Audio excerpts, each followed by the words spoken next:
can draw your attention to the quote at the bottom. Some people know the price, but not the value.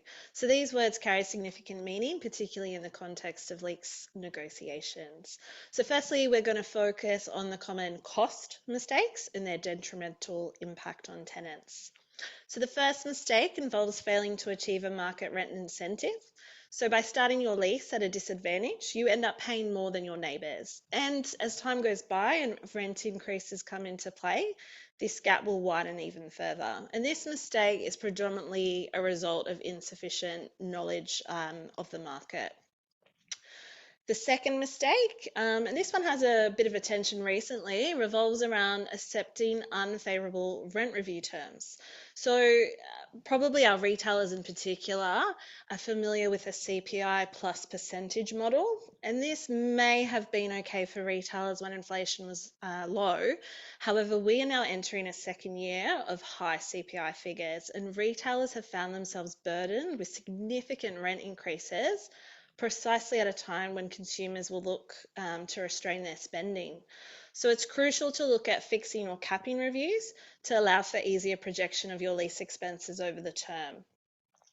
Our third mistake involves accepting a gross lease with base outgoings. So in this scenario, the rent is inflated to include the outgoings amount, but there's a catch.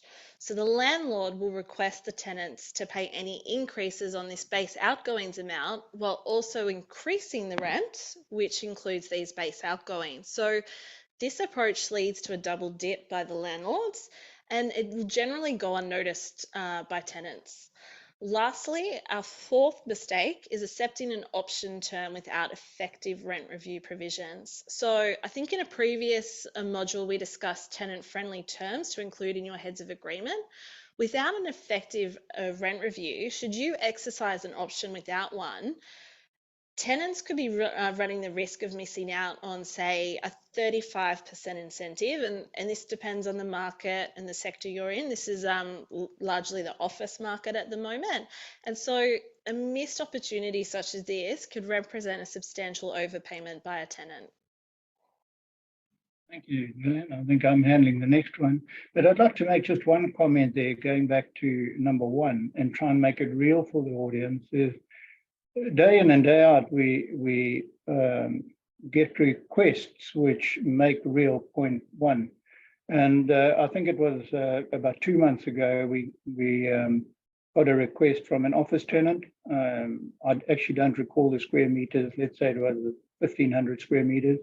And they were a sitting tenant in a premises. And they'd received from the landlord, a well-known landlord, they'd received a proposal for continuation, or let's say not renewal, but restructure of the lease. The landlord was quite keen to retain the tenant in the premises. And the proposal that came, and in that particular market, it came with a 12% incentive. And we were requested, oh, why don't you just cast an eye over it and just check it's all fine. And it is quite obviously not market related, and effectively ended up a number of other provisions were renegotiated. But if I just focus on the incentives, which point one highlight is the incentives ended up at 40%, and with a option to renew, which had to consider the valuer had to consider no ratchet and treat it as a sitting tenant. So these things are very real. And it's remarkable how common the mistakes are.